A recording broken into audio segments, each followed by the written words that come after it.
Spank Ranch Garage Toolbox Tour. It's a little too hot outside to work on the project I'm working on. I'm waiting for the sun to set behind the shop. But in the meantime, I figured I'd make a quick video about my new US General Series 3 box.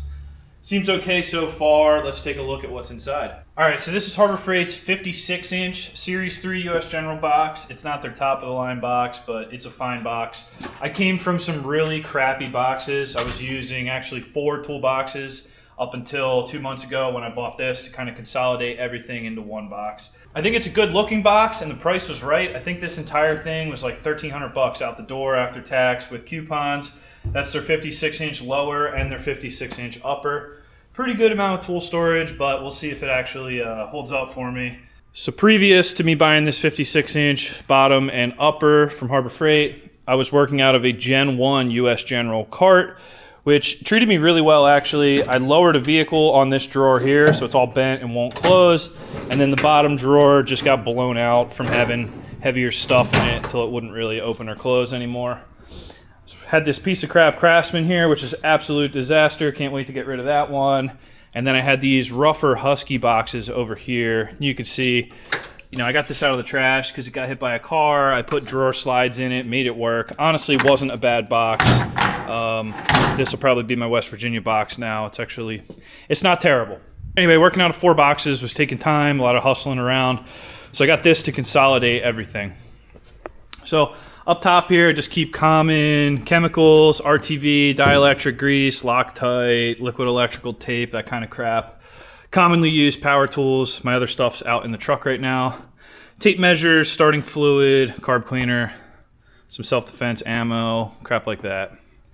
So up top, it starts off a little boring. This is kind of a whatever drawer. We got 4-wheel drive sockets in here, Dana 44 ball joint tool, all the oxygen sensor crap, thread. What? Thread chaser, Pitman arm puller, wiper arm puller, oil filter stuff, caliper presses, compression gauges, coolant tester, ring gap cleaner, exhaust cutter, coil spring compressor, ratchet rebuild kits, precision files, oil change stickers.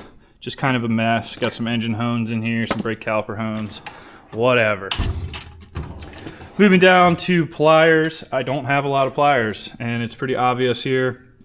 Actually just bought this Icon needle nose. They feel really good, and these were like 17 bucks with a coupon or something crazy. Because I got the snap-on ones here that I've been using for a long time, but I ruined them. I got the tips hot. I was holding something that I was torching, and it lost its hardness, so now all the teeth are gone. But this Icon feels exactly the same. The teeth look good. We'll see how it holds up. I haven't even used it yet. But anyway, toolbox widget, organizers in here, stand up the pliers that fit, the things that don't have to lay over. That's one thing. That's definitely a downside of these US General boxes. The drawers are only like 2¼ inches tall. So standing up most pliers just is not going to happen. So that's something to be mindful if you're shopping for one of these. Screwdriver drawer, also organized with toolbox widget. Got pry bars up front here.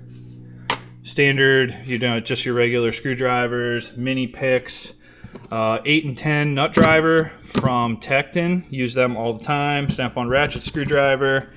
Couple of longer radiator picks, trim tools, crap like that.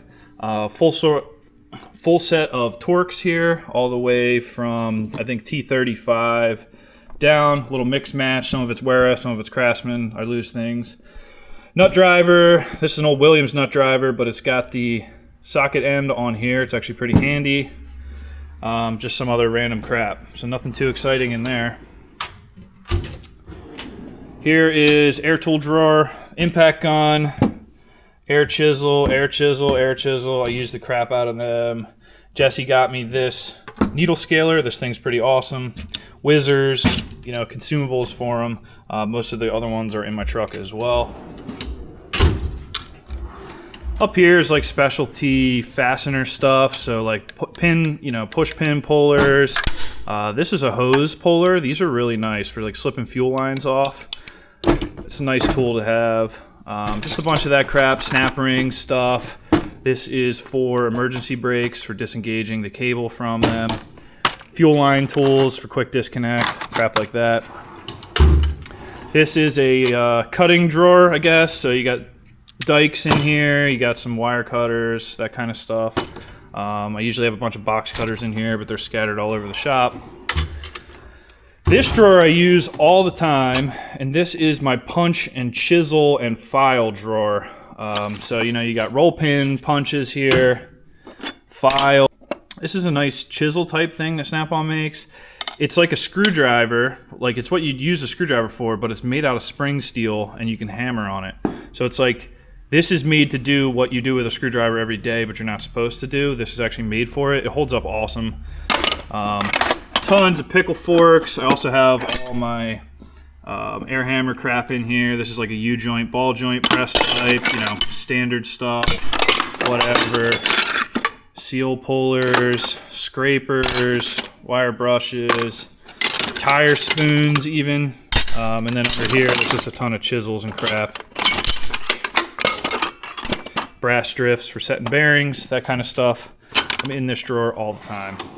This drawer here is just hammers. Got the 24 ouncer, the 40 ounce if you're thirsty. A couple of these type, lead, whatever you use that for. And then like these Trusty Cook dead blows, you can buy these on Blemish sometimes really cheap. I have like 4 of them, all the way up to like a sledgehammer size. These are awesome, and they're usually very reasonably priced, made in USA. Fantastic tools. Just coming to the main drawer here. This is my socket drawer. I'm just starting to kind of organize and get all this figured out. It's a lot of playing around on how to fit all the crap. So over here I just have some of the bigger sockets, mostly like specialty axle sockets, crap like that. E-Torques, work on German cars, you're going to need these. These are cheap Lyle ones. The only Snap-on one I have is the E12, and you BMW guys will understand why. Tap sockets, these are awesome. You can run a tap and a little impact gun.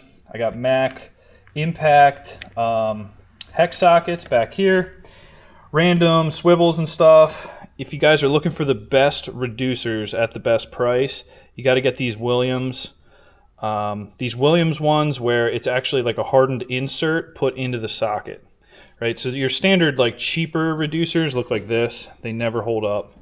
But these Williams ones are the same as the Snap-on ones. This one's BS131BF. And I think this is like 15 bucks. These are awesome. I got one on the impact hammer here.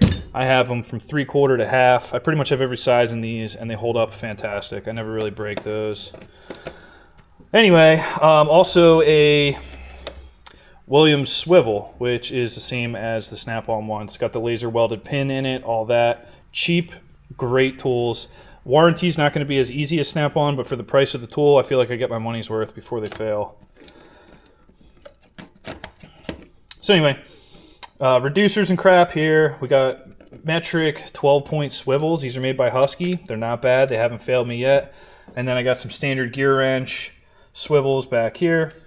3 sets of Torques because I just break them constantly. I think one of them's gear wrench, one of them's Proto, and the other one is like China. And you have to have multiple sets because you're just going to break them. Gear wrench 12-point. We got standard and metric here. We got gear wrench standard 3/8. Impact sockets, they've been good. These I actually just bought. This is Harbor Freight Icon on a different rail. These are just standard 1/4-inch sockets. I actually needed a 1/4-inch set. It's like 20 bucks. Can't beat that. Coming across here, this is more gear wrench swivels. I use the crap out of these. These are just standard 1/4-inch metric swivels. I've only broken 1 or 2 of them in 5-6 years. Short sockets, these are all gear wrench. They're awesome. Middle sockets, also gear wrench. Awesome. And then my deeps, these are Snap-on. They hold up well, but I actually have broken more of these than I've broken of the gear wrench. So keep that in mind. More hex sockets here. These are SK. They hold up all right. You do dumb things with them, dumb things happen. So that's how that goes. Swivel sockets. These are Snap-on. These are the best you can get. I'm convinced of that. I love these things. So I got 1/2-inch metric all the way up to 24 millimeter, 22, 21, and down. And then we have 3/8. I got standard up to like 3/4, and then metric up to 19. Great sockets. Use them all the time. They're really, really solid. if you are going to buy these, buy them used. That's how I bought all of these. You can get them in really good shape for 40% of what they actually cost. So you're not paying wildly more than buying Chinese ones. You're getting US ones with a great warranty. They don't have the big ring on them here, right? You can see, let me find one that's got a little more use on it. All right, so for instance, something to look out for when you're buying swivel sockets. One, these are not pinless, they're pinned. I thought pinless was the way until I learned that it's not the way. So these are standard pin universal sockets, but they don't have the big collar on them. You'll see some brands, they have this like collar that retains the pin here. Snap-on, you can see that witness mark here where they like laser weld the pin or whatever. I haven't had one fly out yet. I haven't had it take my eye out. Been working good. No complaints there. SK long, ball end. Hex, I don't use them very often.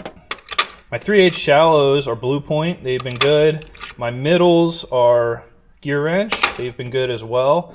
And then my deeps are Williams USA. So these are same exact sockets as Snap-on, crappier warranty, way lower price. Highly recommended. No problems with them. Over here, similar kind of deal. My deeps are Snap-on. This layout kind of sucks because it's kind of hard to get to the socket. But anyway, these have been holding up good. One of the things I really like about Snap-on impact sockets is see how the end of this thing is flat, right? There's no taper on it. Now, if I look at, this is an old Craftsman here. See how it's got like a radius on this? You're not getting as much bite on the fastener. When you're working on rusted out pieces of crap like me, you need all the contact you can get. So this is totally flush on the end. There's no radius there. Actually, a good example of that, good example of the radius I'm talking about is this Lyle E-Torx, right? See that taper there? That's nice and all, but you're not grabbing the whole head of the bolt. You're missing 10 to 20% of the bolt head with that taper. So that's something to consider if you're shopping for impact sockets. Try to get something with a flat face. I don't know who makes them these days. I bought these many, many years ago. Snap-on for the deeps, and then Williams USA for the shallows, which, like I said, are the exact same sockets as Snap-on, just harder to warranty. But I don't plan on ever breaking these. I mean, I am putting some heavy wear on them, but they're so cheap you could just buy new ones. Extensions, 1/4 inch, 3/8, 1/2 inch. Got a torque limiting one here. These are Gear Wrench, and they've been good, no complaints. Bell housing extension. This thing is really handy. It's 1/2 inch on one end, 3/8 on the other end, and it's about 36 inches long. So you pair this bad boy up with one of these swivel sockets, and you're dropping transmissions like nobody's business. Ratchets, the Flex Head 80, classic, good unit. Got a long 1/4 inch here, short 1/4 inch, and then this is probably my favorite ratchet. It is a 1/4 inch Snap-on, but it has a 3/8 anvil on it. So it's like ultra precise, ultra, get into any situation, yet you could run up to, a 24 millimeter socket on it. Love that ratchet. It's really good. And for 1/2 inch, I just have a Pittsburgh. She's a flopper, which is annoying, and I keep tightening it. Maybe I'll upgrade ratchets eventually, but I'm using an impact most of the time. This is a cool little kit here my buddy John gave me. This is like this low pro thin wall Snap-on set for 1/4 inch stuff, and here's an 810 flip socket, and then the extension goes down into the center of it. I think it's made to use in an impact driver because the only drivers that come with it are these. It's nice for interior work. I honestly don't use it much. He never used it, that's why he gave it to me.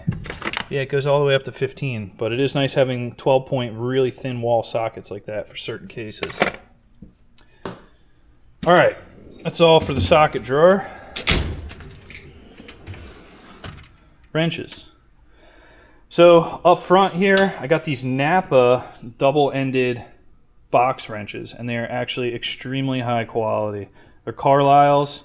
Don't know who really makes them, but they are very high quality. They're not made in USA, but they're really good. I would say these are right up there with the Snap-on double box. And you see how they have this offset here? So if you're working on something flat, you use this end, but sometimes like a brake caliper or whatever, you just need a little bit of depth. That gives you a good bit there. So those are cool. El Cheapo line wrenches, literally just what are these, Tectons? But these are old Tectons, probably before they, yeah, Tecton China, I think before they even went to Taiwan. I do have a snap-on one for 11 millimeter because that is what I use on the German cars, and a cheap line wrench will ruin your day. Gear wrench, ratchet wrenches, been beating the hell out of these things for years. No problems. I actually got double 10s here because you know how the 10 millimeter game goes. But these are really good. I can't complain about these at all. They've been performing great for me. E-Torx wrenches, rarely needed. Sometimes if you're trying to hit a BMW starter from the top, you can get in there with that, get that broken loose. Shorties, these are like old school Harbor Freight shorties. I don't use them enough to justify good wrenches.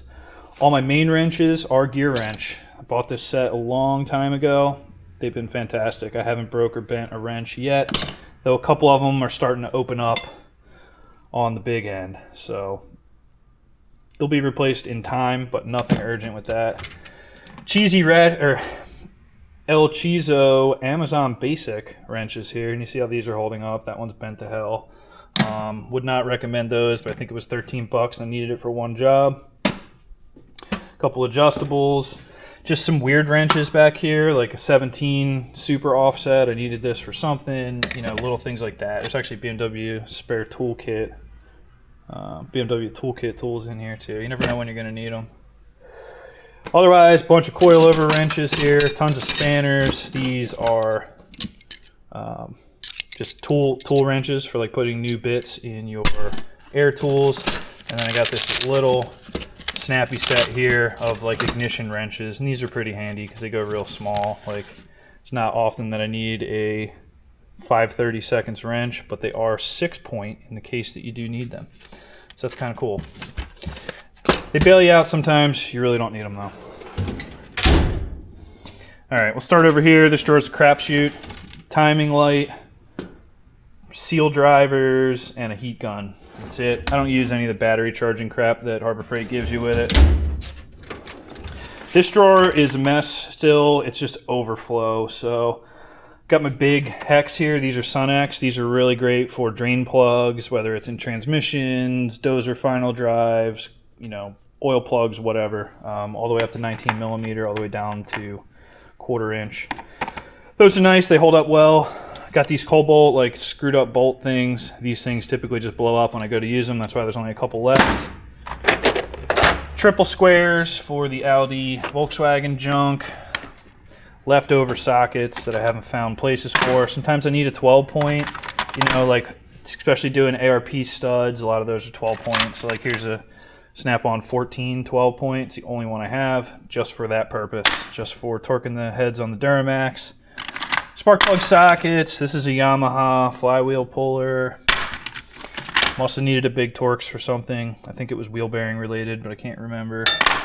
And then some wheel lock sockets, crap like that. Down here is just torque wrenches and some of the bigger stuff. So I got a 3/4 inch ratchet here. Some 3/4 sockets. I don't have many of them.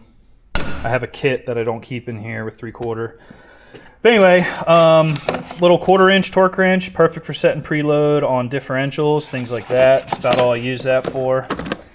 Got this little CDI here. You really want to, this is the brand to go with because they make the wrenches for Snap-on. So CDI, very good products here. Little 1/4 inch ones. This is great for like Duramax valve cover bolts and like little tedious stuff like that. But it's a clicker type, so you wouldn't use it for building rears. And then my main wrench is actually this 3/8 Proto. It's in a Harbor Freight box. Had to cross out the Pittsburgh there. But anyway, this is a really nice wrench. It goes up to 250 foot-pounds. No, it doesn't. It goes up to 100 foot-pounds, and I use this one a lot. And then back here, I got an old Williams USA that my neighbor gave me many, many years ago. And that's basically a Snap-on one that goes up to 250 foot-pounds. So not that high. I'm only torque wrenched up to 250. And then this is a Harbor Freight beater if you need to hit somebody over the head with it or use it in an emergency. This is electrical stuff. You got crimpers, Deutsch connector crimpers. You got some troubleshooting wires, amp meter. These are depinning kits. You can get these on Amazon cheap. This is how you pull the pins out of connectors. Resistor assortment is nice because you may want to jump out a sensor, do some troubleshooting like that. Test leads, terminals, wire loom, all kinds of connectors, Deutsch connector kit. I use a lot of these solder shrink type butt splices. Actually, I got a replacement here for when that runs out. Heat shrink assortment from 3M, and then just random crap. So you got battery terminals, rocker switches, a couple of these like glands. You've got to go through a firewall, things like that. This drawer here is the oh crap drawer. There's just stuff in here that bails you out, especially on them Sunday night jobs where you need parts. So like, these little clips for fuel lines, and there's more of them, and you break a fuel line connector off. Here's a whole connector.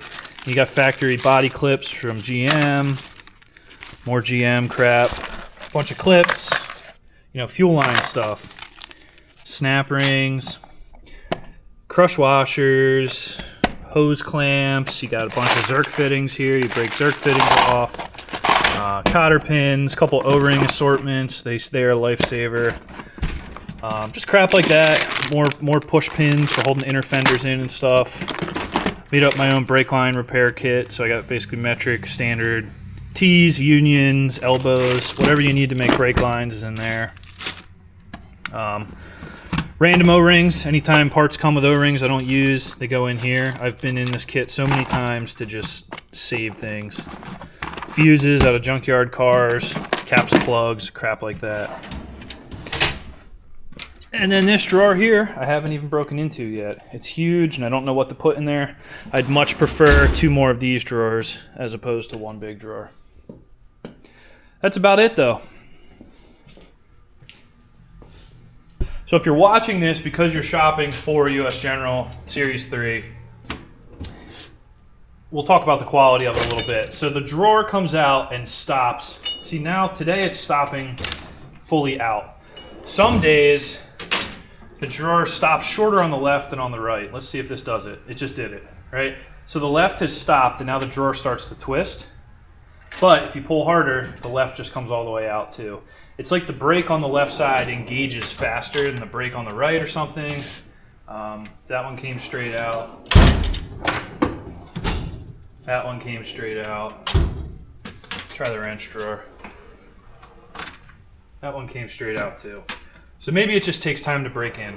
As for the latches under here, I feel like you do need to really pull on them pretty good to get these unlatched. It's not ideal. It's definitely not as nice as the Snap-on boxes, but this is a $1,300 box. You got to remember that. So I couldn't get a used Snap-on for this price that I got the brand new US General for in a box put in the back of my truck after tax. So you got to realize what you're getting. This isn't a lifetime box, but this should be at least a 10-year box for me, I would think, maybe more, if I take care of it, which I don't plan on getting too rowdy, but things do happen. As for accessories on this, I would like to get a shelf that goes on here to hold the long tools, so I can put long pry bars and long extensions and stuff. That is one thing I miss about the tool cart, was these pockets here that would hold things that could be, all the way down to the ground. That was nice. I'll be missing that. Otherwise, for accessories, I just have these 2 shelves here. One that holds my Never Sees. The other, we just put crap in there and then forget about it. So they don't match. They came off the old box, whatever. All right, guys, that's all I got for this one. I know it was kind of a boring video, but people really do like toolbox tours for whatever reason. I get it. It's nice to look at what other people have, I guess. The US General Series 3 is a decent box. There's no debating that. No, it's not a high quality tool truck brand box. It's not a USA made box, but for a home mechanic like myself, it is pretty darn good, and I think it'll hold up. So anyway, thanks for watching Spank Ranch Garage. Let me know what you think about this down in the comments, and I'll see you next time.